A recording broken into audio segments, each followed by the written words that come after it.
Oke, hari ini kita akan dilayani oleh narasumber kita, orang-orang yang spesial, orang-orang yang istimewa, Mem Syui dan Mem Ros. Silakan Mem Syui, Mem Ros.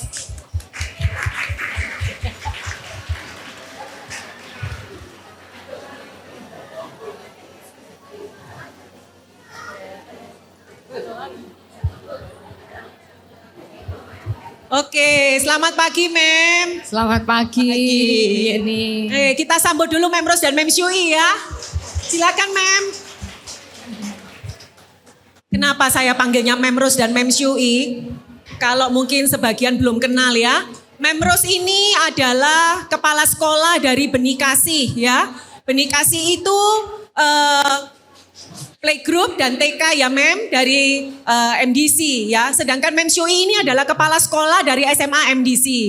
Oke, hari ini kita akan ngobrol-ngobrol banyak dengan beliau berdua. Kita gali pengalaman dari beliau berdua, wisdom yang Tuhan kasih dari beliau berdua. Silakan Mem, silakan duduk Mem.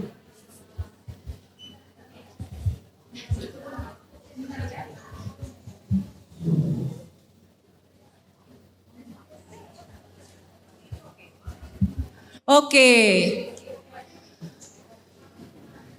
Sayanya besar, memnya kecil-kecil ya. Soalnya masih TK. Kenapa?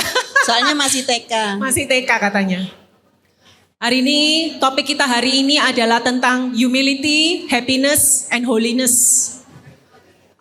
Siapa di tempat ini yang sudah isi bab 2? Diisi atau enggak? Dibaca atau enggak? Atau hari ini baru dibuka? Oke, ibu-ibu saya himbau ya, sebelum kita datang ke tempat ini, usahakan buku itu sudah dibaca, sudah diisi. Sehingga pada saat kita datang, kita nggak datang dengan kosong ya, kita tahu apa yang dibahas, kita tahu apa yang akan kita bicarakan hari ini. Oke, baik, saya hari ini, Mem, saya ini punya pertanyaan ya buat Mem berdua. Boleh kasih pendapat masing-masing, Mem? Boleh. Di dalam buku ini Mem ya, di hari pertama, 2 Korintus 12 ayat 9 sampai 10. Tetapi jawab Tuhan kepadaku, cukuplah kasih karuniaku bagimu. Tetapi justru dalam kelemahanlah kuasaku menjadi sempurna. Sebab itu terlebih suka atau terlebih bahagia aku bermegah atas kelemahanku, supaya kuasa Kristus turun menaungi aku. Karena itu aku senang dan rela di dalam kelemahan. Sebab jika aku lemah maka aku kuat. Bagi saya pribadi ya Mem, dan mungkin pertanyaan dari banyak ibu-ibu lain. How is it possible dalam logika manusia ya Mem? Kita itu senang dan rela di dalam kelemahan dan kesukaran. Sementara manusia di dunia ini suka hal-hal yang instan, suka hal-hal yang membuat kita happy, suka hal-hal yang menyenangkan. Bagaimana mungkin kita itu bisa senang dan rela di dalam kelemahan dan kesukaran? Silakan boleh Mem Syui dulu, lalu Mem Ros. Ya, selamat pagi ibu-ibu yang luar biasa. Saya mengucapkan terima kasih untuk panitia yang sudah memberi kesempatan kami untuk sharing. Dalam arti pada saat kita sharing bukan berarti kita sudah lulus dalam ujian kerendahan hati gitu ya. Tapi kita semua sama-sama berproses untuk dibentuk Tuhan di dalam kerendahan hati. Ya, Ibu Yeni, memang ya Bapak Ibu di saat kita mengalami kelemahan gitu ya, atau kesulitan, itu sebetulnya tidak kita inginkan. Benar nggak Bu Yeni ya, Bu Membrus? Tapi ada saat Tuhan izinkan itu terjadi dalam hidup kita. Rasul Paulus kenapa mengatakan bahwa dia bermegah pada kelemahannya gitu ya? Karena saya juga mempelajari, pada saat saya juga mempelajari tentang humility ini, yang lesson ini saya juga belajar bahwa di dalam kelemahan itu atau kesulitan itu membuat kita menjadi bergantung sepenuhnya kepada Tuhan. Jadi kerendahan hati urusannya dengan kelemahan gitu ya, kesulitan. Kalau kesombongan itu menganggap bahwa oh kita sanggup melakukan semuanya ini gitu ya. Tapi belajar dari Rasul Paulus, kenapa dia bermegah pada kelemahannya? Karena itu membuat dia bergantung sepenuhnya kepada Tuhan. Di saat kita lemah, saat kita mengalami kesulitan, kita pada posisi rendah hati gitu ya, mengizinkan Tuhan itu berkarya dalam kehidupan kita. Jadi menjawab setiap pergumulan kita. Tapi kalau kita merasa, oh aku bisa kok lakukan semuanya ini gitu ya. Nah itu prosesnya lebih panjang gitu ya Bapak Ibu. Jadi saya juga belajar banyak dari Rasul Paulus. Ya kita bermegah di dalam kelemahan karena membuat kita semakin bergantung sepenuhnya kepada Tuhan. Sehingga mengizinkan Tuhan melakukan hal-hal yang besar atau menjawab doa kita. Itu kalau dari saya gitu. Mungkin dari Pemrus ada yang perlu disampaikan. Ibu-ibu, aneh ya. Kalau dibilang, kalau kita pikirkan gitu ya, senang dan rela dalam kelemahan dan kesukaran. Saya tanya sama ibu-ibu, siapa yang mau? Saya enggak mau. Siapa yang mau? Enggak ada. Tapi ya yang aneh ini yang memang harus kita lakukan. Karena memang kita harus berbeda. Kalau tadi Mem Sui sudah belajar kepada Rasul Paulus, kita semuanya juga yang sudah mengisi ya, sudah belajar banyak gitu ya. Saya percaya ketika hal-hal yang seperti ini diperhadapkan kepada kita, nggak gampang. Bahkan kita nggak mau punya kelemahan, kita nggak mau punya kekurangan gitu ya. Bahkan kita bisa pakai topeng supaya diterima oleh orang lain. Kekurangan kita nggak nampak. Dan ternyata topeng-topeng itu banyak kita pakai. Untuk apa? Untuk diterima dalam lingkungan kita. Supaya orang lain nggak tahu ada kelemahan di dalam tubuh kita. Padahal soro loh kalau pakai topeng itu. Saya melihat penari ya, kalau kita lihat penari pakai topeng itu nggak gampang loh dia. Nggak kelihatan memang dia sedih, topengnya wajahnya senyum ya orang lihat senyum aja. Tapi topeng itu membuat kita nggak bahagia. Karena apa? Tidak ada kerendah hatian. Saya dan Mem Sui ini ketika mendapatkan tugas ini belajar banyak. Iya ya, kerendahan hati itu yang membuat kita bisa berbeda. Kita nggak perlu membandingkan diri kita dengan orang lain. Karena Tuhan menciptakan kita itu memang harus berbeda. Kalau sama kan ya nggak rame ya. Bible & Co ini nggak akan rame kalau kita sama. Kayak robot. Ya, betul. Tapi tadi semuanya heboh, datang dengan wow, dengan gaya kita masing-masing lah ya. Dan itu Tuhan mau. Dan kita harus rela kalau memang Tuhan memberikan kelemahan kepada kita. Dan memang harus ada. Supaya kita bisa seperti Rasul Paulus. Mudah menerima karunia-Nya, mudah menerima hal-hal yang Tuhan pengen bicara kepada kita. Orang Jawa bilang legowo, mau, ya Tuhan, ya wis aku ini, nggak perlu saya seperti ibu itu, seperti ibu ini nggak perlu. Karena apa? Tuhan punya rencana masing-masing di dalam kehidupan kita, semua ibu di sini. Oke. Itu Bu Yani. Saya ingin merespon yang tadi Mem Sui bilang, merasa bisa. Tapi Mem, at certain situation, at certain people, itu memang ada orang itu yang confidence gitu ya. Dikasih tugas atau disuruh harus melakukan sesuatu, loh ya memang aku bisa. Ini sesuatu yang aku bisa, yang aku biasa mengerjakan. Maksud saya adalah, apakah bisa dikategorikan orang yang quiet confidence seperti itu tuh berarti dia nggak rendah hati? Saya memiliki pengertian begini Bu Yani. Kerendahan hati itu bukan berarti minder, bukan berarti kita merasa oh ya udah kita tidak bisa melakukan apa-apa gitu. Tapi kalau ada orang yang quiet confidence, dalam arti dia melakukan semuanya dengan baik, tergantung motif gitu ya. Kalau motifnya itu untuk God's glory, ya itu harus kita lakukan. Kenapa? Saya sangat percaya kalau kita milik Tuhan, kalau kita dipercaya dengan satu kepercayaan, kita harus melakukannya itu dengan spirit of excellence.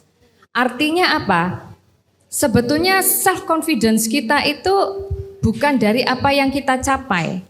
Self confidence kita itu bukan apa yang dikata oleh orang. Self confidence kita bukan tergantung dari apa yang kita pakai atau tas atau apapun yang kita kenakan. Tapi self confidence kita itu adalah because we know that we are God's children. Gitu. Jadi identitas itu yang membuat kita sebenarnya self confidence, tapi artinya bukan sombong gitu ya. Sombong itu lebih ke arah kita, lihatlah aku melakukan ini, ke arah diri sendiri gitu ya. Sombong itu ke arah diri sendiri, tapi kalau kita rendah hati, kita melakukan semuanya itu segala capaian, segala apapun yang kita lakukan, apapun yang kita capai itu for God's glory. That's the difference. Oke. Ya. Jadi kembali lagi pada motivasi masing-masing. Oke. Kemudian keterbukaan itu lahir dari kerendahan hati. Bagaimana dengan orang-orang yang jaim? Bagaimana dengan orang-orang yang selalu melakukan pencitraan, terutama di era medsos seperti sekarang ini ya? Yang terpapar medsos ini enggak cuman kita, ibu-ibu, orang-orang dewasa, tapi juga anak-anak kita, remaja kita, bahkan mungkin anak-anak. Saya enggak tahu sih kalau anak SD itu apa, sudah diizinkan ya punya medsos, saya juga enggak tahu ya untuk saat ini. Sedangkan di dalam medsos itu isinya itu kan rata-rata semua pencitraan. Fake gitu ya. Nah, bagaimana ini kaitannya ini dengan apa yang terjadi di hari-hari sekarang ini? Silakan mungkin Mem Ros menanggapi lebih dulu. Memang kita ini hidup di zaman yang tidak mudah, apalagi anak-anak kita. Jadi kalau saya ini kebetulan bertemu banyak orang tua muda ya. Wow, mereka itu perjuangannya lebih dari kami. Dulu kalau kami anak SMA masih belum pakai HP, sekarang anak SD sudah harus pakai HP dan itu terjadi. Tergantung bagaimana sebenarnya kita menanamkan tadi kembali kepada kerendah hatian. Oleh karena itu kalau kami melihat anak-anak begitu ya, ketika mereka bermain kita selalu bilang begini, terima kasih Tuhan, Tuhan sudah memberi percaya diri. Terima kasih Tuhan, jari-jariku kuat. Sebenarnya filosofinya sepertinya perkataan yang sederhana. Tetapi di situ kita menanamkan supaya mereka tuh tahu bahwa segala sesuatu yang nanti menjadi wanita-wanita yang luar biasa atau menjadi kepala keluarga yang luar biasa, mereka tahu kok semuanya itu dari Tuhan. Oleh karena itu ketika mereka memakai gadget ya, memakai medsos, mereka juga enggak akan merasa enak ketika itu hanya untuk pencitraan, hanya untuk mengelabui atau apa ya namanya.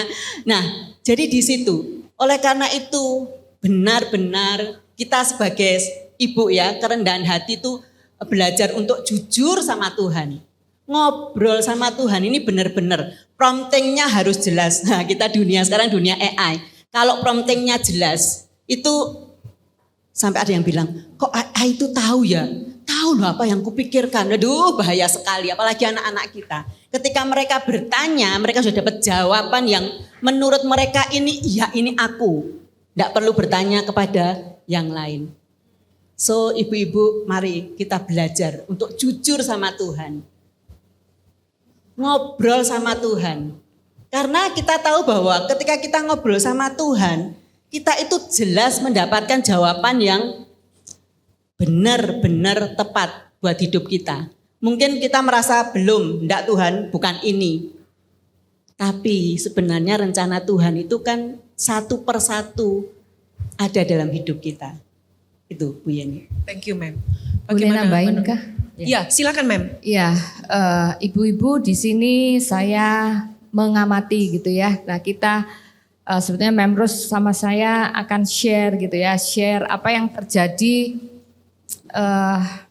tentang sosial media, tentang pencitraan khususnya anak-anak kita gitu ya. Jadi kita mau share supaya kita juga bisa hati-hati dengan anak-anak kita di saat pencitraan di sosial media gitu ya. saya ada satu anak masuk gitu ya di sekolah. Kemudian dia datang ke ruang saya dan dia mengatakan dia mau commit suicide gitu ya. Nah, kemudian saya bertanya kenapa? Ya karena dia tidak pede gitu. Nah, saya bilang tidak pedemu karena apa?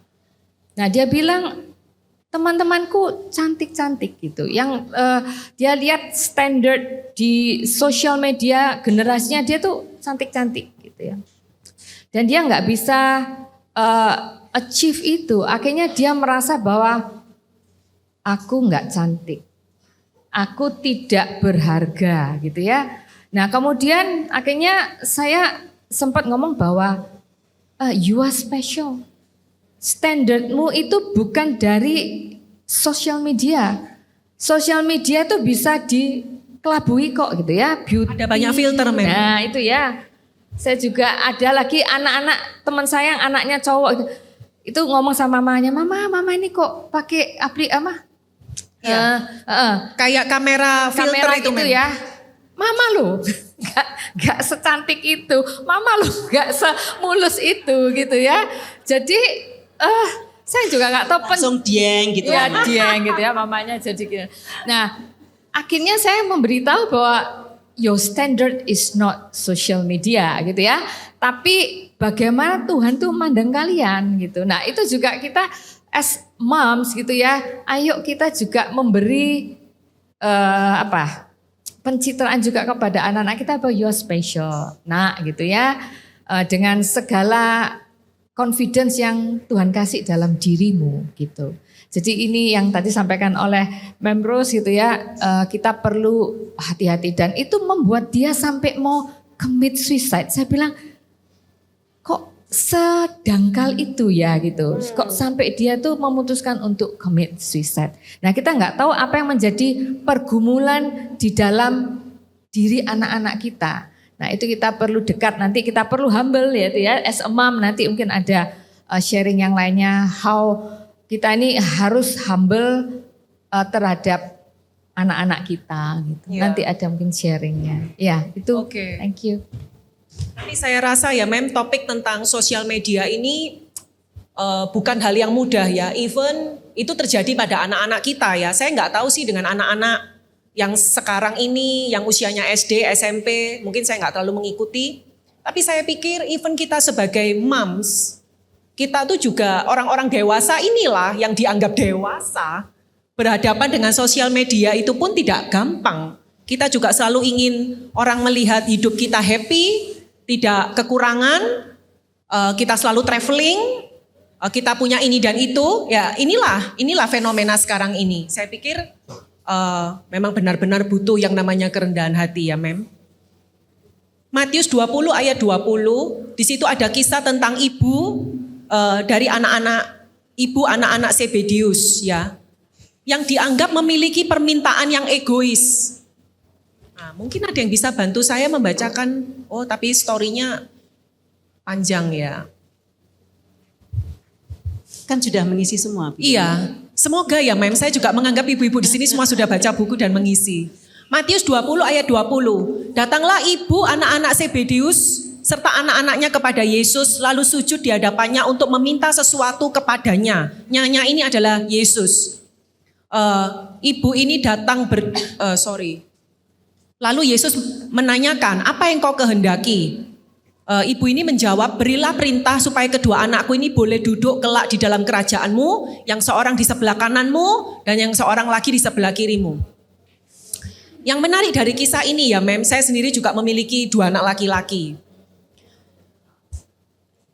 Ibu ini dianggap memiliki satu permintaan yang egois. Sedangkan firman Tuhan itu mengatakan, mintalah maka akan diberikan kepadamu. Apa yang salah dengan meminta? Itu pertama, pertanyaan saya. Kedua, bagaimana mungkin seorang ibu yang datang kepada Yesus meminta ya untuk anak-anaknya laki-laki, itu dianggap dia itu adalah ibu yang memiliki pribadi yang egois. Bukankah kita semua di ruangan ini adalah ibu-ibu yang pasti menginginkan semua yang terbaik untuk anak-anak kita? Silakan Mem. Ya, saya mau tanya dulu. Ya. Siapa yang seperti Ibu Zebedius ini?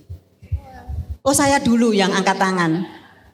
Saya percaya nggak angkat tangan, tapi semua ibu pengennya begitu. Kalau doa itu ya, kalau untuk anaknya, kita ini kan perempuan yang gampang mewek gitu ya, nangis kalau minta sama Tuhan itu. Aduh Tuhan, pokoknya Ayu gini ya, Arum begini ya. Anak saya 2 perempuan, kalau anaknya Bu Yani laki 2. Terus Tuhan itu ya didengerin. Kita egois, Tuhan ya terima kok. Ya, enggak apa-apa gitu ya. Pokoknya kita tadi sudah berdoa panjang. Tapi sebenarnya yang terpenting itu kata terakhirnya. Ini yang sering kita lupakan. Jadilah kehendakmu. Itu yang kita lupakan. Jadi kita tuh pengennya tuh ya, pokoknya Tuhan kita dikte. Ayo gini, Arum gini gitu ya. Betul enggak ya Bu ya? Betul enggak ya? Tuhan mendengar tangisan kita. Tuhan itu kita mau pakai kata-kata seperti apa, Tuhan mendengar. Kemudian kata-kata yang terakhir tadi, jadilah kehendakmu, itu kunci. Terus Tuhan gini, oke sudah aku dengarkan. So kamu tahu toh, kamu kata-kata terakhirnya jadilah kehendakmu. Ya aku mau berkehendak, siap ya apapun. Ya sebenarnya itu kerendahan hati kita itu ya itu. Kita boleh minta apa saja, tapi kerendahan hati ketika Tuhan jawab belum sesuai dengan apa yang kita mau, ya kita legowo, ya kita, ya Tuhan, asalkan kita tahu pasti bahwa sebenarnya apapun jawaban Tuhan itu yang terbaik buat kita semua ibu-ibu di sini. Pasti kok Bu, kalau ibu itu maksudnya ada sisi egois itu tadi, karena kita pengen dalih ya apa ya, dengan dalih mungkin ya, kita benar-benar pengen anak-anak kita itu maksudnya sesuai dengan apa yang Tuhan mau. Tapi tadi ketok ya memang perjuangan kita kemudian minta harus dong, jangan sampai enggak minta, Allah Tuhan sudah tahu kok kebutuhan anak-anakku, sudah enggak usah berdoa Tuhan tahu, enggak kita harus minta. Bahkan kalau kita perlu nyari cara, kita harus ngetok ya kita harus ketok. Sampai tangan kita tok sampai Tuhan jawab. Itu Bu Yeni. Ya, oke Mem. Silakan Mem Syui mungkin mau menambahi. Ya sama seperti yang disampaikan oleh Mem Rose bahwa kita semua kepingin anak kita itu sesuai dengan mendapat yang terbaik gitu ya. Nah terbaiknya itu kita harus bertanya. Terbaik versinya siapa? Versinya kita sebagai orang tua atau versinya Tuhan untuk anak kita? Oleh karena itu kita perlu kerendahan hati di saat kita berdoa sama Tuhan gitu ya. Sebenarnya kunci minggu lalu saya mendengarkan Pak Andreas itu mengatakan bahwa kerendahan hati itu adalah sikap hati kita terhadap Tuhan.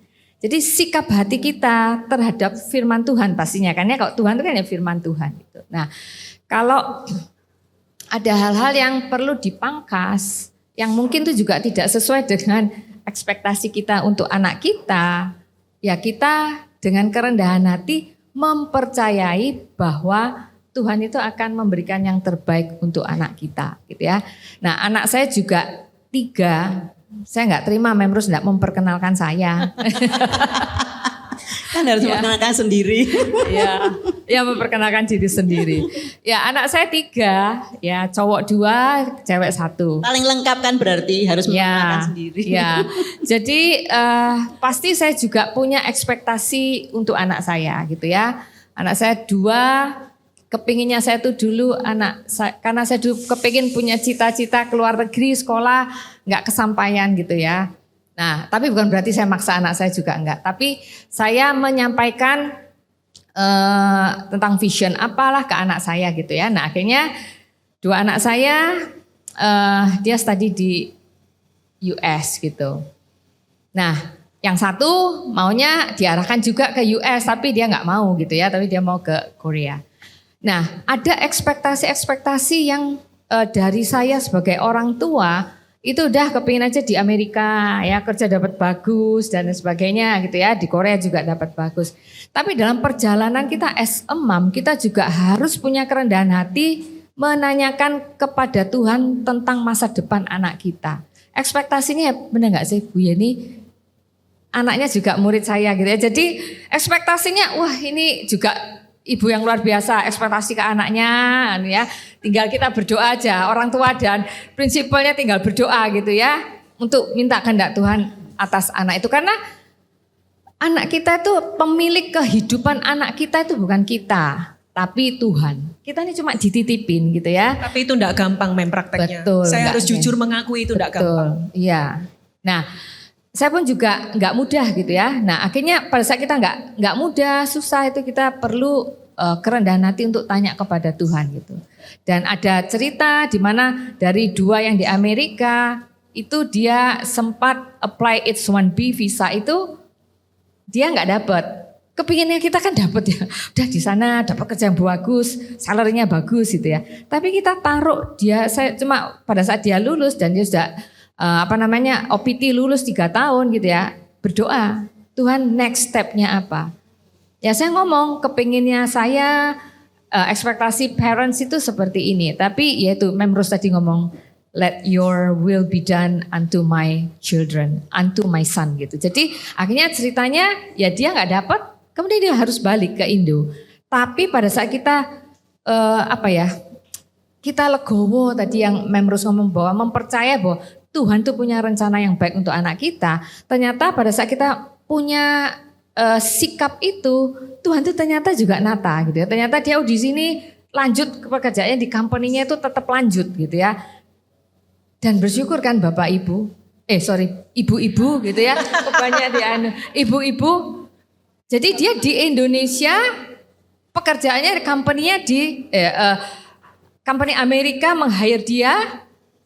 Salary-nya tetap, tapi dia kerjanya di rumah, remote ya. Di rumah mama, papa. Jadi dia nggak perlu keluar uang itu ya. Nah, kayak gitu-gitu ada hal yang dimana saya cuma belajar untuk pemilik, the owner of my son's life itu adalah Tuhan. Jadi dia nata semuanya gitu ya. Jadi kalau ada yang kontak juga kan sempat ada ngomong tentang kekhawatiran apa, udah taruh kekhawatiran itu kepada Tuhan dan dia akan menata semua kehidupan kita dan anak-anak kita gitu. Jadi ya harus ada kerendahan hati untuk menyerahkan anak-anak kita tuh kepada Tuhan. Saya harus jujur mengakui ya. Anak saya nomor 1 Matthew, yang kedua Maverick. Kira-kira mungkin SMP ya Mem. Saya nggak pernah, saya lupa sih, I don't know. Pernah cerita nggak? Pernah. Di Starbucks Cafe. Saya ini sering me time sama Mem Rose ya, diskusi soal anak-anak ya. Jadi satu saat Maverick itu bilang, Ma, aku pengen jadi pendeta. Langsung jawaban saya bilang apa? Tidak. Saya harus jujur mengakui ya. Tapi setelah saya jawab tidak, terus saya tidak merasa bersalah loh Mem. Jadi tidak merasa bersalah, serius. Jadi terus tapi di rumah saya ini mikir, loh kok aku tidak merasa, saya tahu bahwa ini tidak benar gitu, tidak benar. Kayak Roh Kudus itu ngoreksi saya, kamu itu loh, apa yang kamu harapkan? Dari anak-anakmu itu TK, itu melihat kamu tuh setiap hari, bukan setiap hari ya, sorry, kalau setiap hari full timer dong saya.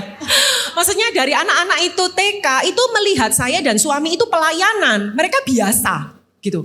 Nah terus sementara mereka tuh melihat kamu seperti itu, mereka bilang kepingin jadi pendeta, kamu langsung bilang tidak gitu. Tidak. Dan Maverick tanya, loh kenapa? Why? Dia bilang gitu. Ya karena saya waktu itu ngomong gini. Saya bilang karena jadi pendeta itu enggak enak. Kenapa? Karena hidupnya disorot. Saya bilang gitu. Waktu itu saya blank karena enggak tahu harus memberikan jawaban apa. Tapi saya tahu bahwa hari itu saya bersikap tidak bijaksana. Jangan ditiru ibu-ibu ya. Sampai saya menemukan satu jawaban bahwa apapun profesi anakmu, selama dia melakukan yang terbaik, dia akan memuliakan Tuhan. Itu sih yang saya dapat. Jadi apapun itu nanti kelak Tuhan membawa Matthew dan Maverick, Amin. Let your will Jadilah be done kehendaknya. unto Matthew Ya, and amin, ya, Maverick. Mem. Oke. Oke, Mem. Sekarang kalau kita ngomong kita mau apa yang terbaik untuk anak-anak. Mem, kita ini tuh kan jadi mama. Ya karena ini semua lingkupnya wanita, ibu-ibu ya. Kita seringkali menjadi mama ini kan nggak sadar kita ini juga bisa jadi pribadi yang egois ya, Mem. Kayak misalnya kita itu katanya kan kalau seminar-seminar parenting itu kita tuh kan memang harus mengarahkan anak-anak. Ya apa jadinya anak-anak itu tanpa mama gitu ya, Mem. Nggak ada yang guide mereka, yang ngajarin. Tapi at the same time pada saat kita guide mereka tuh ya dari mereka kecil sampai mereka itu gede gitu ya, Mem. Mereka itu di dalam kita mengarahkan mereka, kita tuh juga bisa taruh put our ego di sana. Nah, saya ini kepingin Mem Rus dan Mem Syui ya, karena dalam everyday life profesi beliau-beliau ini adalah kepala sekolah yang seringkali berhubungan dengan parents ya. Terutama mungkin ibu-ibu ya, Mem ya, mostly ya. Sharing dong, Mem, gimana sih bahwa keegoisan dari mama-mama itu bisa membuat ricuh dalam keluarga atau bisa memberikan satu impact yang tidak baik untuk anak-anak. Silakan, Mem. Ya, kita semua mengakui ya, jadi ibu itu tidak mudah. Kita sudah mendapatkan tugas, mari kita akan sama-sama. Penolong, 1, 2, 3. Penolong, gak gampang. Tapi itu sudah diletakkan di dalam hidup kita sebagai penolong. Nah, kalau mau dibilang penolong itu pasti lebih kuat. Betul? Kita kan suka tolong. Gak mungkin dong kita minta tolong yang gak ngerti atau gak tahu gitu ya. Pasti yang tahu atau yang... Nah, itu bukan beban, tapi itu amanah kalau saya bilang. Nah, ternyata di dalam perjalanannya, ya tadi ego kita sendiri, mungkin kita belum selesai dengan diri kita sendiri. Dulu masa muda kita belum selesai, jadi punya anak belum siap, jadinya ya diserahkan kepada pihak yang berwajib. Maksudnya mungkin sekolah minggu gitu ya. Pikir sudah aku serah, pokoknya kalau sekolah minggu ketemu kakak-kakak itu pokoknya jos. Ketemu sekolah yang pokoknya sudah kupil itu pasti jos gitu ya. Tapi ternyata enggak. Nah itu banyak kami hadapi. Walaupun bukan kita sebagai kepala sekolah atau sebagai guru, kalau kita guru disebut gembala gitu, itu sudah sempurna, enggak. Kita terus belajar, bahkan kita belajar kepada anak-anak, di mana anak-anak itu kita didik gitu ya, kerendahan hati mereka, bagaimana ketika mereka sudah punya buah roh, bisa mengingatkan kita. Nah kebanyakan orang tua muda sekarang karena begitu banyak tantangan, sehingga banyak hal yang terlewatkan. Nah kalau sebagai pribadi, saya sebagai seorang ibu, saya bersyukur saya diciptakan apa adanya seperti ini. Kalau ibu-ibu lihat, maksudnya ya nggak pinter-pinter amat gitu ya. Kalau nggak pinter-pinter amat itu gampang berserah. Nggak bisa, sudah tolong Tuhan gitu ya. Tapi bukan berarti yang pinter nggak bisa. Yang pinter juga tadi karena punya kerendahan hati, ya mudah untuk berserah gitu. Jadi kami terus belajar bagaimana menghadapi hidup kami sendiri sebagai ibu untuk anak-anak kami, anak-anak anugerah yang diberikan, banyak tantangannya. Bahkan semakin dewasa, semakin orang bilang enak ya sudah besar, sudah dewasa. Enggak, semakin dewasa semakin kita melihat jaraknya kadang-kadang jauh gitu.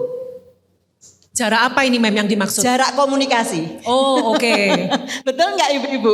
Ya. Sampai saya harus ke kamarnya, ya nongkrongin aja, dia ngapain saya tongkrongin, saya ngomong, akhirnya dia mau ngobrol. Karena saya nggak mau jembatan komunikasi itu rusak. Itu saya sebagai ibu. Saya sentuh feelingnya ketika dia mempunyai pendapat-pendapat. Karena anak kita ini semakin pinter daripada kita. Betul enggak ya? Ya. Menurut saya begitu. Ya. Jadi ya kita harus pinter-pinternya menyesuaikan gitu. Nah, untuk orang tua murid, saya menghadapi juga kegalauan-kegalauan orang tua, sehingga kami gini aja deh, harus sering ketemu gitu ya. Gembala kelas harus sering ketemu orang tua murid. Jadi kita ini punya kelas orang tua, punya doa bersama-sama, dan ampuh loh ibu-ibu, ampuh sekali. Karena kita sudah merasa kesatuan nih, kita merasa iya ya, anak-anak kita ini perlu kita doakan, tantangan mereka banyak gitu. Ada waktu kita satu persatu ketemu gembala dengan orang tua, ngobrolin anaknya. Dan itu kunci bagaimana sebenarnya kita sebagai ibu itu punya waktu buat anak-anak kita. Waktunya harus banyak, enggak, tergantung bahasa kasih mereka. Ketika kita tahu bahwa bahasa kasihnya pelukan, peluk aja. Tapi kadang-kadang meluk itu enggak gampang loh. Kalau kita sudah, betul enggak ibu-ibu? Ada masa gitu di mana susah, ada yang betul Bu, saya juga rasakan gitu ya. Dia bahasanya pelukan, tapi untuk memeluk itu, kemarin ya ngomongnya enggak sopan gitu. Mau meluk itu enggak gampang. Tapi harus peluk. Jadi mamanya yang harus berusaha. Nanti ada waktunya dia juga jadi mama. Jadi kita harus memberi teladan. Wes tadi mungkin aduh kok susah ya. Menyediakan waktu ngobrol sebentar karena bahasa kasihnya itu ya harus diadakan. Bahasa hadiah ya sisakan dong waktu kita jalan-jalan untuk hadiah. Itu yang perlu kita lakukan. Itu Bu Yeni. Ya, thank you Mem. Silakan Mem Syui. Ya, saya menghadapi anak-anak young adults gitu ya. Maksudnya SMA.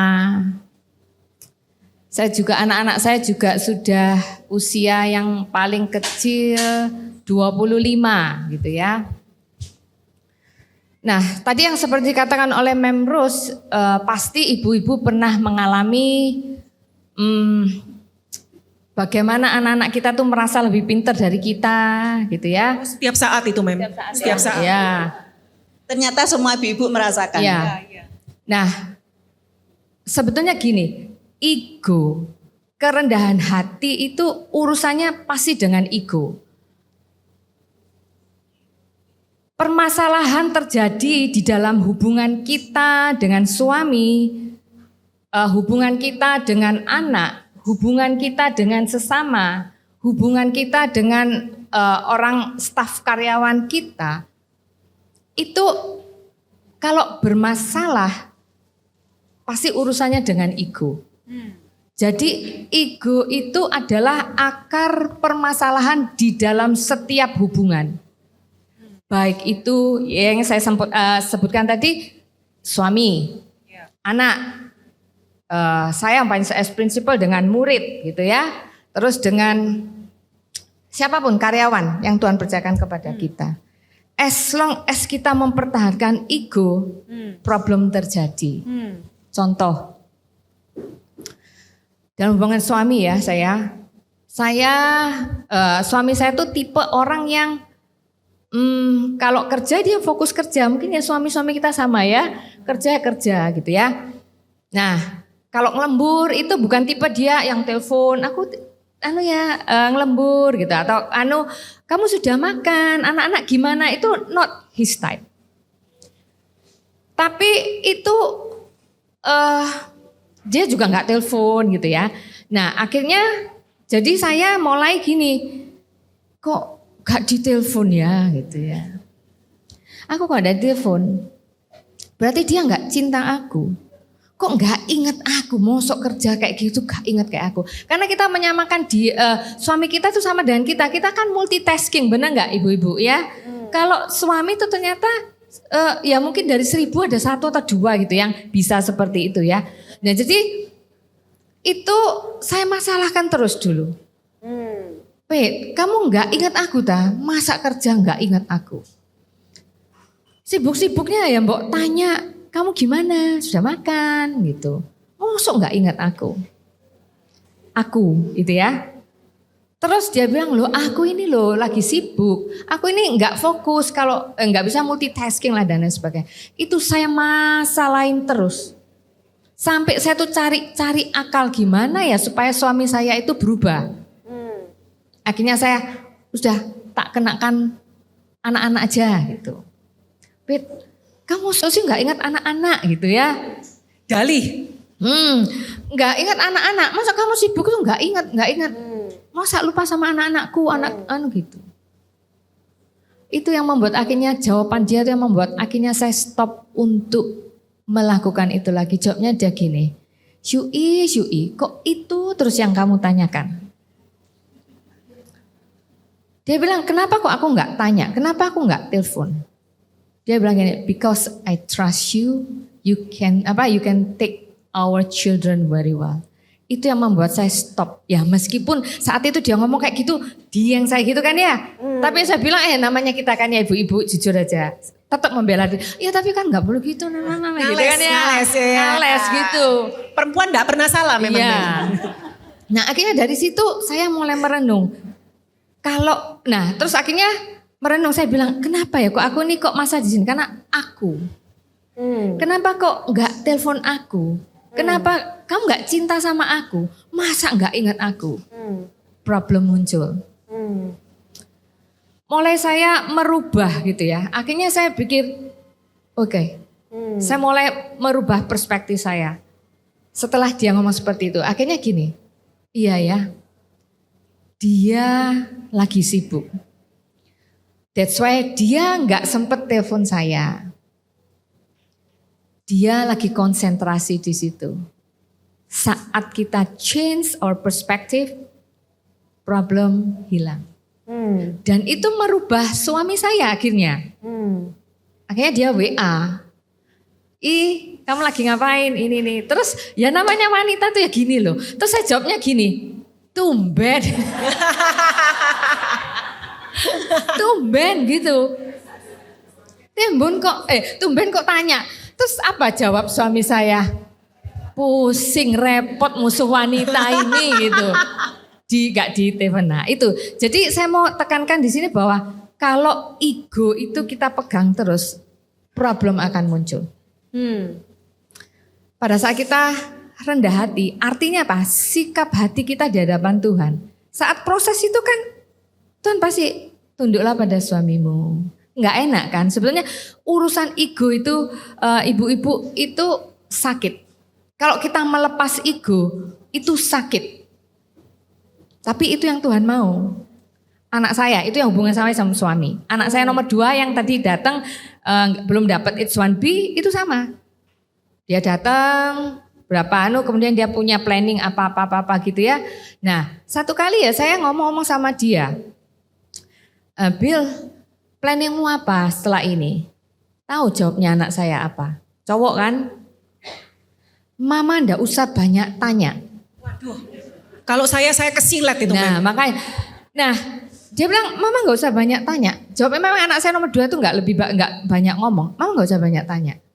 Itu kalau ego saya muncul as a mom, habis anak saya. Benar nggak sih? Ayo, ibu-ibu kalau digitu kan pasti habis nggak sih? Tapi sakit hati dulu dong. Ya, ada sakitnya dulu. Gitu. Ya. Jadi gini, itu di sini saya udah gitu ya, tapi saya tahan. Nah, dalam hati saya tuh gini, wah enak yang ngomong kayak gitu ayo, mama ibu-ibu semua kan enaknya. Mama umpamanya sih bayarin gitu ya, umpamanya gitu ya. Gak boleh tanya, aku ini mamamu. Kok gak boleh tahu apa yang kamu kerjakan? Itu saya cuma mikir kalau itu ego kita as a mom gitu ya. Habis deh. Kalau itu kita ngomong, memang kamu siapa? Mama gak boleh tahu urusanmu gitu ya. Tapi di situ saya tahan as a mom. Rendah hati itu sikap hati kita tuh di hadapan Tuhan. Urusan anak di hadapan Tuhan. Coba Tuhan bilang apa? Anakmu, kamu urusin. Dia yang aku percaya, urusin. Dari situ akhirnya saya gitu ya. Udah, saya berusaha biasa sama dia. Egonya mama itu kena loh, melahirkan bilang, mama gak usah banyak tanya. Ya kan? Emang yang nyekolahin dia siapa? Ya kan? Nah makanya itu. Nah akhirnya jadi ibu-ibu saya diam. Berapa saat kemudian saat saya nonton TV di sofa, Dia datang. Anak saya itu juga yang kedua itu sebenarnya orang yang gelandot-gelandot ngalem gitu ya. Ngomongnya gitu tapi gelandot. Kemudian dia sandar lah gini ya. Gini kemudian. Mungkin dia guilty feeling ya Mem ya. Ya, habis jawab karena gitu ya. sikap kita mungkin ya juga. Makanya kita rendah hati itu membawa kebahagiaan kok. Ibu-ibu meskipun itu awalnya sakit. Karena ego kita yang kena itu. Segala sesuatu kalau ego kita kena itu pasti sakit.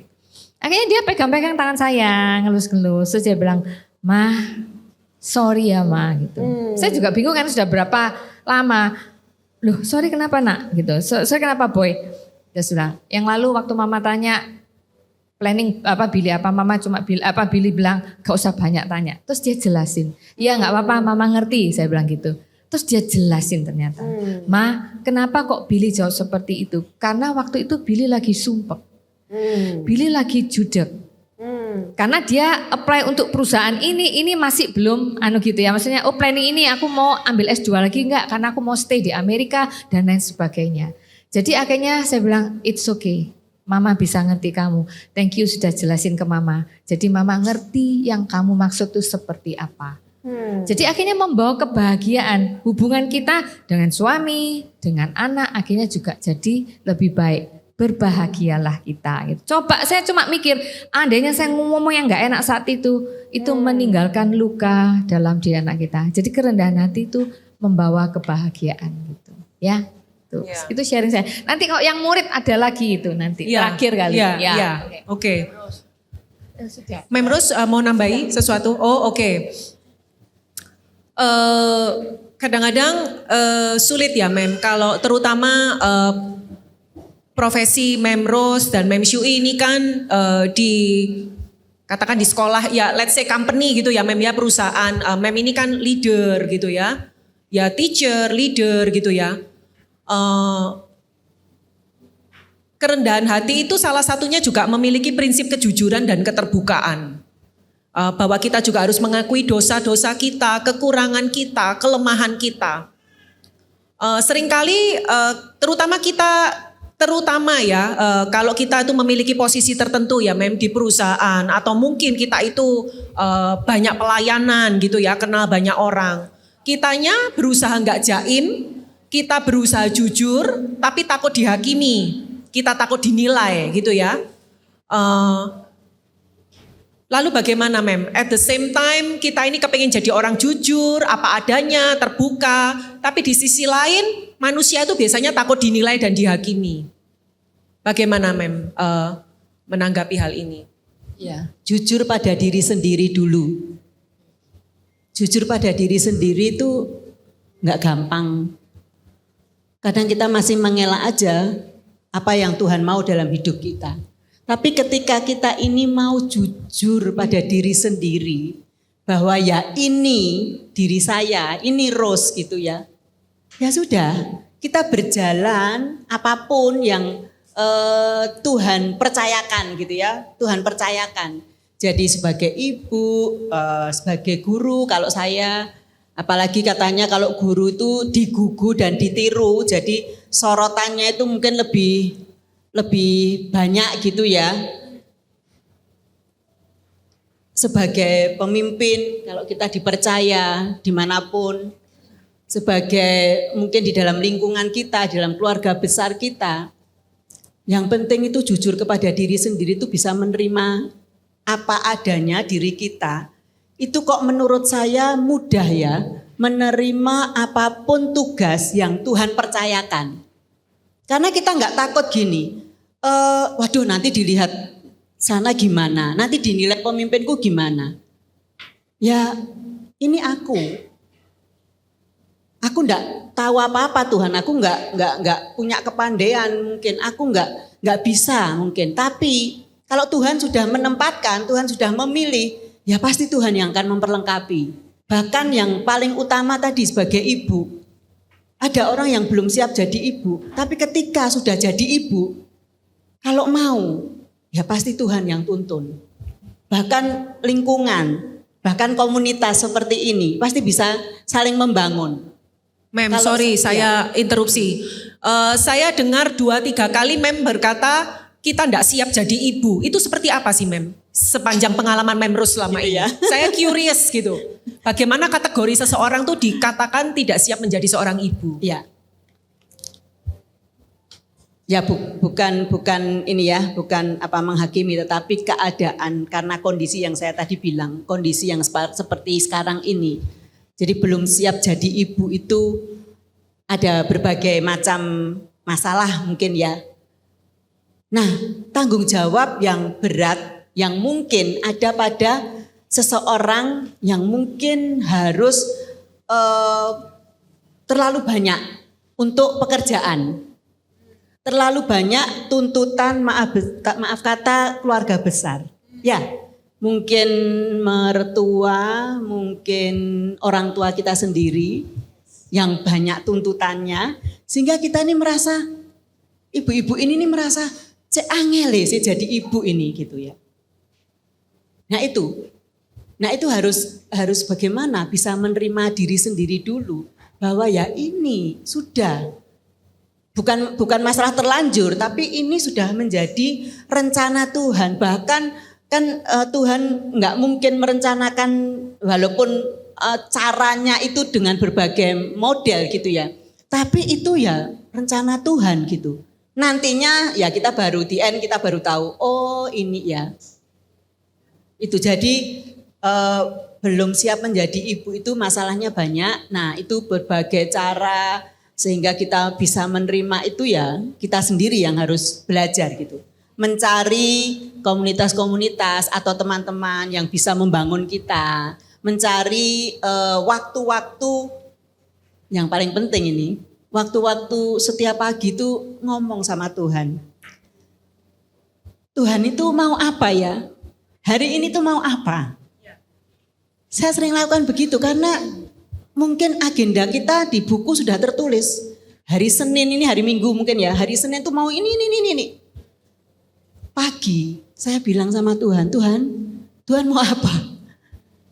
Sama diriku. Ya sudah, surrender aja. Mungkin yang sudah kita tulis itu 10 baru berhasil 2. It's okay. Kita tahu Tuhan nanti yang akan menyelesaikan dengan caranya. Begitu. Ya, thank you, Ma'am. Silakan, Ma'am Syui. Ya, saya mau nambahkan keterbukaan dan kejujuran itu kita juga perlu perlu kerendahan hati. Kembali lagi sikap kerendahan hati itu saya urusannya tuh dengan di hadapan Tuhan gitu ya. Nah, saat kita jujur, kita udah terbuka. Nah, di dalam practical life-nya itu sometimes tuh ada mungkin kita disalah mengerti gitu ya. Kita bisa mengerti oleh suami, anak atau community kita, pelayanan dan lain sebagainya. Ya, saya percaya kita kalau disalah mengerti atau bagaimanapun juga ya kita perlu dengan kerendahan hati gitu ya. Kembali reaksi kita, respon kita terhadap situasi itu seperti apa. Tadi yang saya cerita tentang anak itu ya, akhirnya membawa respon yang baik gitu. Jadi memang ada hal-hal yang kerendahan hati. Sebetulnya ya, waktu saya merenungkan ini ya ibu-ibu, kerendahan hati ini urusannya hanya dengan ego. The strong point-nya yang kita nggak bisa rendah hati itu apa? Ego. Ada Q&A mungkin sudah. Nanti saya akan ada sharing pada ibu-ibu tentang bagaimana saya punya murid itu ya. Aduh kalau secara manusia tuh sayanya kepinginnya gitu ya. Tapi itu memproses hidup saya juga. Nanti mungkin Q&A dulu aja. Tidak apa-apa Mem, silakan. Gitu. Okay. Boleh Mem Syui ingin. Saya sharing dulu ya. Oke. Jadi kenapa kok saya tekankan urusannya tuh dengan ego Bapak ibu-ibu. Satu kali saya ada seorang murid ini anak pintar ya, dari keluarga berada dan dia anak tunggal. Jadi dia segala sesuatu sudah diturutin gitu ya. Nah satu kali dia menyampaikan proposal project. Tapi dari project itu saya lihat dananya itu terlalu besar. Kemudian saya karena anak ini pandai, jadi saya harus ngomongnya itu dengan caranya dia supaya dia bisa masuk gitu.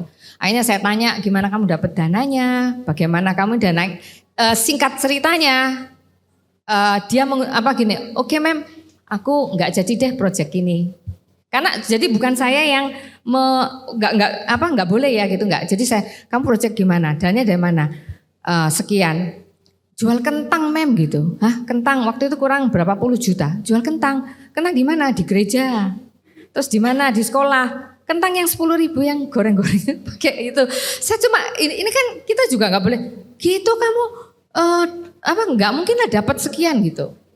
Nggak mungkin kan saya ngomong gitu. Tapi saya arahkan sampai akhirnya dia iya kan. Ya udah mem nggak jadi dia project itu.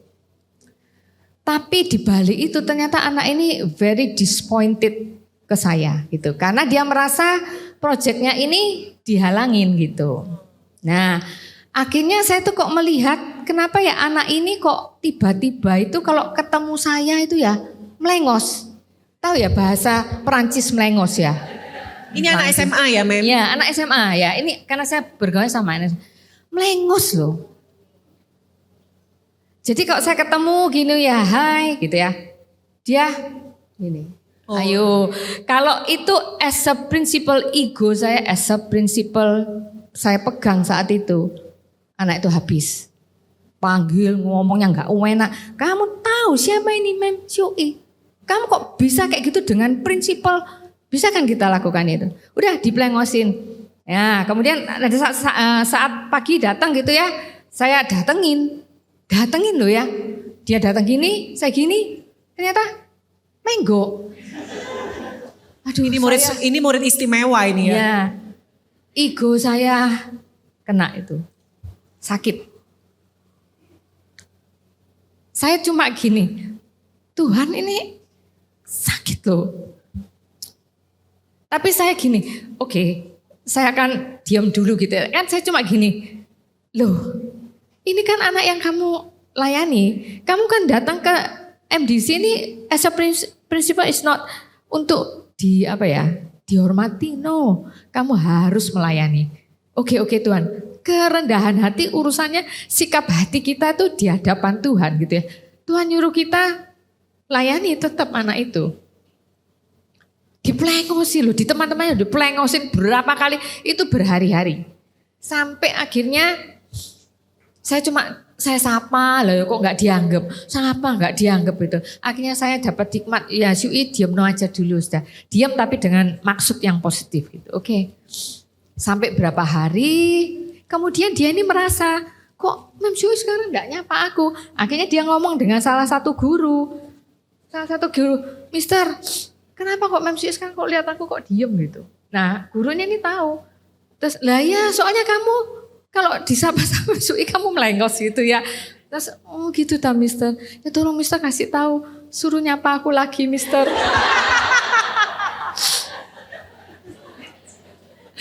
Ego. Kok dia nyuruh saya nyapa dulu.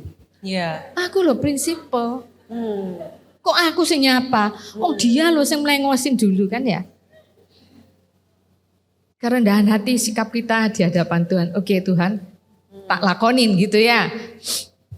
Nah akhirnya nyapa. Singkat cerita, seneng dia hatinya. Tapi proyeknya tetap gak jalan. Karena gak nututin uangnya. Saya kira ya sana ini tuh sakit hati kali ya sama saya ya. And then satu kali dia tulis surat buat saya. Saya akan bacakan ya Bapak Ibu, Ibu-ibu. Artinya apa? Saat kita punya kerendahan hati, itu anak atau siapapun yang kita urusin itu dia akan berubah kok, gitu ya. Memang kita sakit. Tapi ini suratnya untuk saya, surat cintanya banyak. Ini ya, dia bilang gini, I have one wish to control time. Ini enggak saya bacain semua ya. Nanti kamu baca boleh. Terus ini ada lagi surat kecil ya. Ini yang saya baca setelah kejadian itu. Saya baca ya Bapak Ibu. Silakan Mem. Mana tisunya tadi ya? Ini Mem. Tisu. Oh ini. Saya ini mewean Bapak Ibu. Dia bilang gini, a simple note for a special woman. Dia bilang gini, who is this special woman? It's you definitely. One of the most precious person in my life. In this letter, I just want to say sorry for what I have done wrong. Akhirnya dia tahu kalau dia salah gitu ya, tanpa kita ngilok-ngilok gitu juga enggak. I actually didn't mean to do any of these things to you. Saya yakin karena dia masih SMA perlu dibimbing. It just happened all of a sudden. Maybe I was overly obsessed with those projects. Yang tadi project tadi. But now I realize I would rather sacrifice those for our intimate relationship. These few months, I remember it was since Valentine. We hadn't interacted much, had we? Gak saling sopo tuh, dia ingat kita gak interaksi satu dengan yang lain. I really miss those times.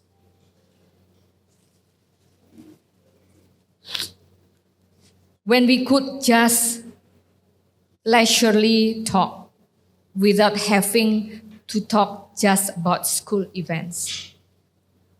I had really hard months where I wasn't close to you anymore. Actually, I cry a lot. Not because of the disapprovals of the events, but about how disappointed I was towards you. Really sorry for the fights we had, ma'am. Sorry for being so rude to you. Gak nyopo tuh ya, melengosin ya. So rude to you. Sorry for pushing you too much. Sorry for making you sad. Sorry for making you stressed. Sorry for having bad assumptions over you. Sorry for everything that I did. I really learned my lesson this time. Thank you for teaching me to grow more maturely. Thank you for understanding me, even though I'm really stubborn and pushy. Thank you for teaching me what is wrong and right. Thank you for loving me and caring for me. I often feel like crying when I read those when I read those texts of yours saying how much you love and care for me.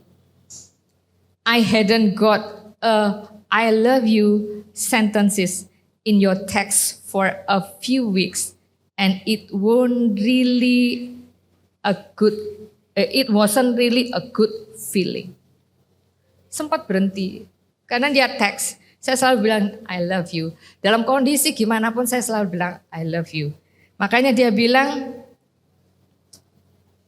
kehilangan waktu itu. Jadi I love you and care for me. I hadn't got a I love you sentence in your text for a few weeks, and it wasn't really a good feeling. You know what I mean. Sorry for the apa nih? Tulisannya kecil-kecil.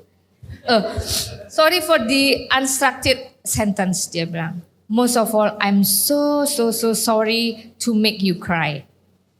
Oh, dia tahu ya kalau Mem nangis ya? Saya juga nggak tahu. Waktu itu memang I cried. Why? Karena sakit gitu ya. As a principal kok gitu, gitu kan ya. Itu ego saya benar-benar kena. Makanya tadi saya belajar, kita semua belajar. Saya di sekolah itu bukan berarti saya ngajarin murid gitu enggak, tapi murid pun memproses hidup saya. Gitu. Jadi I'm so sorry to make you cry. I feel so guilty to hurt your feeling so much. Sorry, ma'am. That was the first time I saw you cry. And that was because I hurt you. Sorry I hope after this we could have a better and improved relationship, ya, ma'am. I won't make you cry anymore. The cry of sadness, I mean. I promise that it will be the last. Thank you and sorry for everything, ma'am. I love you so much and will try my best not to hurt you anymore because you have a really special place in my heart. Love you lots. Lots of love. Felicia Lesmana, your daughter. Jadi akhirnya dia menamakan dirinya tuh daughter. Dan dia sekarang sudah menjadi dokter ahli bedah. Dan ulang tahunnya dia juga tidak beda lama dengan saya. Desember dia 7, saya 11. Dan we always meet together until now. Tapi sekarang dia ke Semarang, jadi nggak bisa. Why? Kerendahan hati. Di saat kita ada, tidak hanya dengan murid ya, dengan suami, dengan anak. Saat itu ego kita kena, itu sakit. Tapi percayalah ada hal yang baik yang dibuahkan oleh kerendahan hati yang kita kerjakan itu. Oke, Ya, thank you ma'am sharingnya. Ibu-ibu susah ya, di mana ya cari kepala sekolah yang sangat care ya dengan murid-muridnya ya, sampai dipelengosi. Oke, waktunya Q&A kita sudah terlambat. Ada pertanyaan sejauh ini? Oh yes, langsung angkat tangan nomor 1. Silakan. Penasaran katanya. Saya mau nanya, penasaran. Tadi kan, Mem kan ngomong suaminya kerja terus kayak itu saya merasa saya bisa resonate karena semalam saya begitu sama suami saya bilang, kamu kok nggak nyari IC, kamu kok nggak begini, nggak begitu. Nah suamiku tuh kayak jawabnya kayak, nah ini lah wes telepon sih, lah tadi lah pagi lah wes ketemu sih gitu loh. Maksudnya kan soalnya kita long distance gitu loh, dia bekerja di luar kota, saya di Surabaya.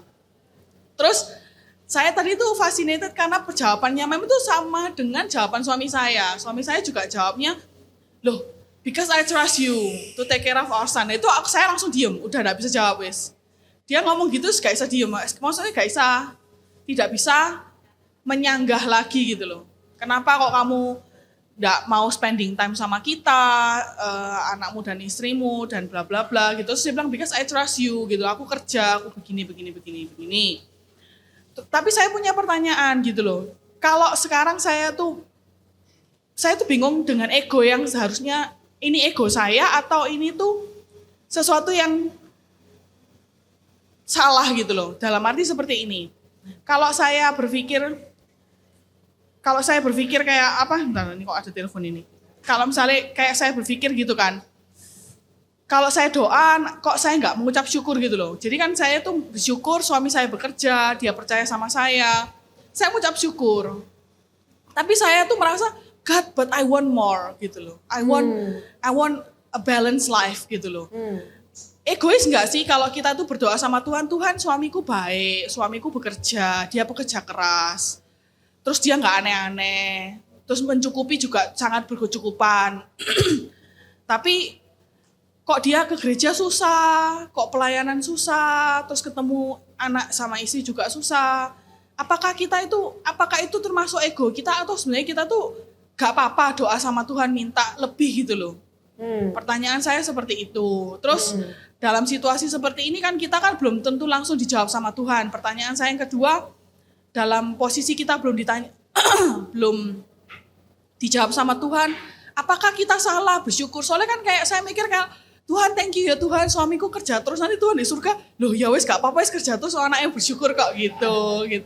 Jadi jawabannya gimana ya, cara memposisikan hati yang baik dan benar, egoisnya itu seperti apa, yang tidak egois itu seperti apa. Terima kasih. Ya, oke, thank you.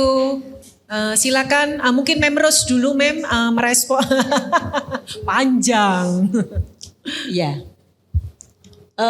Setiap kita ya perempuan gitu ya kan perlu diperhatikan gitu ya.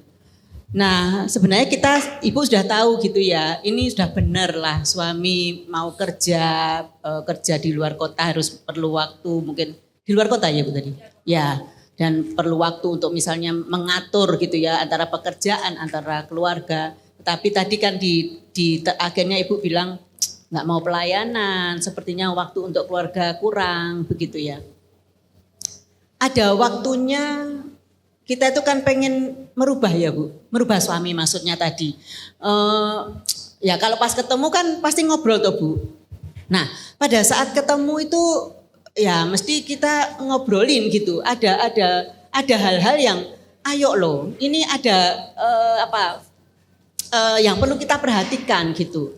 Ada poin-poin, bagaimanapun ya kamu sudah kerja, aku sebagai ibu ya ini nangani anak-anak. Tapi kan ada waktu-waktu yang perlu kita agendakan, ada hal-hal yang kita harus punya kesepakatan. Itu menurut saya yang akan menjadikan menjadikan panduan buat keluarga gitu ya. Nah kalau misalnya ibu bilang, sudah Mem, sudah Bu, sudah jalan keluarnya ya seperti ini misalnya. Atau Ibu sudah lakukan itu apa memang sudah lakukan tapi belum ada hasilnya atau belum? Belum ada hasilnya. Kerendahan hati.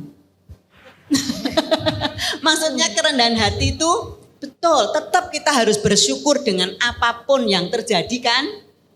Terus kita juga sudah ngomong sama Tuhan apa adanya tadi. Terus kepinginan kita juga sudah jujur. Ibu jujur kan? Aku tuh pengennya gini loh Tuhan, gini. Tapi sepertinya belum ada jawaban.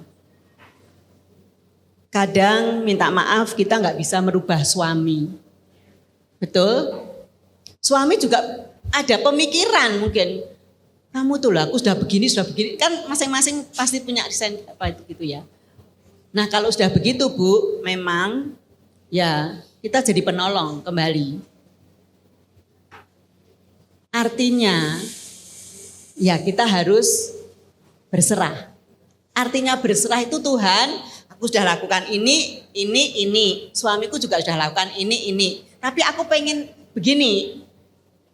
Tolong dong Tuhan. Betul, enggak egois. Kan Tuhan ngerti. Ya kalau kita egois pun ya. Tapi tadi yang terakhir, jadilah kehendakmu itu tadi yang sedang diproses mungkin sama Tuhan gitu ya Bu ya. Satu prinsip bahwa kita kembalikan kepada Tuhan karena yang tahu persis suami kita ya Tuhan. Dia yang menciptakan. Kita dipilih menjadi pasangannya, menjadi penolongnya. Jadi ya kita yang harus terus berdoa, terus kembalikan Tuhan. Kalau misalnya ada hal yang kita merasa tidak benar, ya Tuhan bengkelnya. Tuhan yang menciptakan, Tuhan yang tahu persis suami kita. Kalau kita mau sharing gitu ya di kelompok-kelompok bagaimana suami-suami kita bukan ngerasani tapi faktanya wah nggak selesai-selesai. Karena memang ya perempuan punya mau, yang laki-laki yang merasa aku sudah menyerahkan kamu, aku percaya kok kan. Tapi ada hal-hal yang memang tidak match, memang laki dan perempuan berbeda.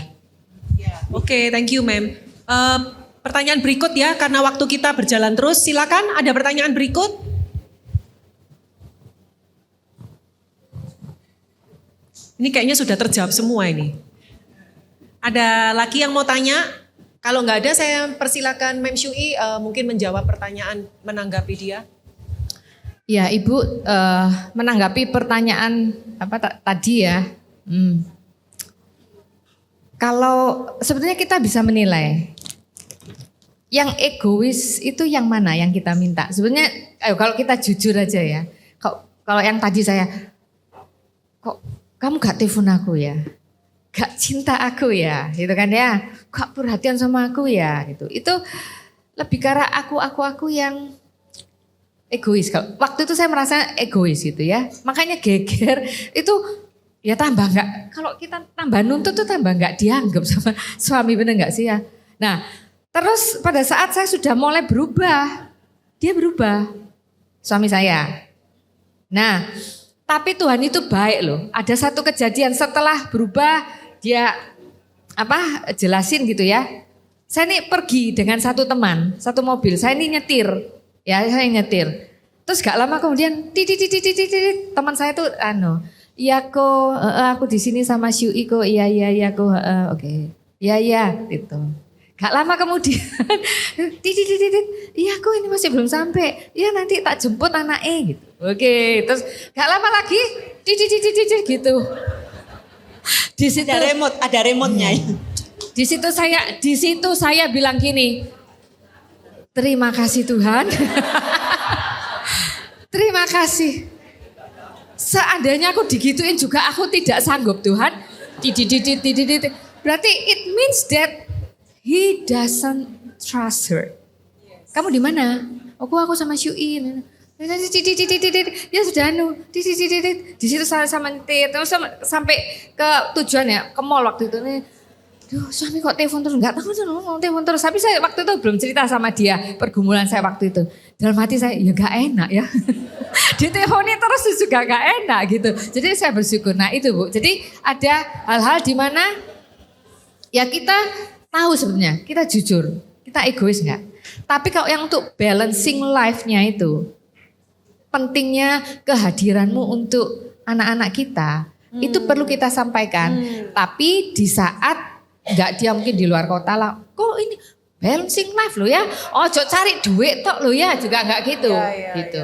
Tapi pada saat di Surabaya gitu ya atau apa, ngomong, kan kita juga lihat toh bisa situasi kondisi enak gitu ya. Nah itu juga.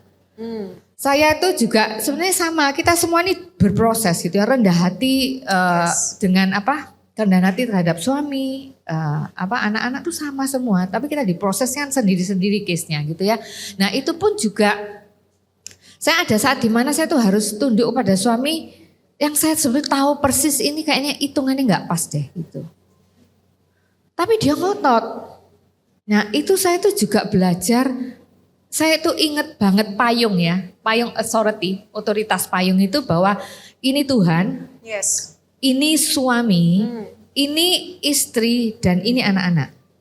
Jadi kalau kita sama anak-anak kita perlu ngasih tahu mereka kan ya.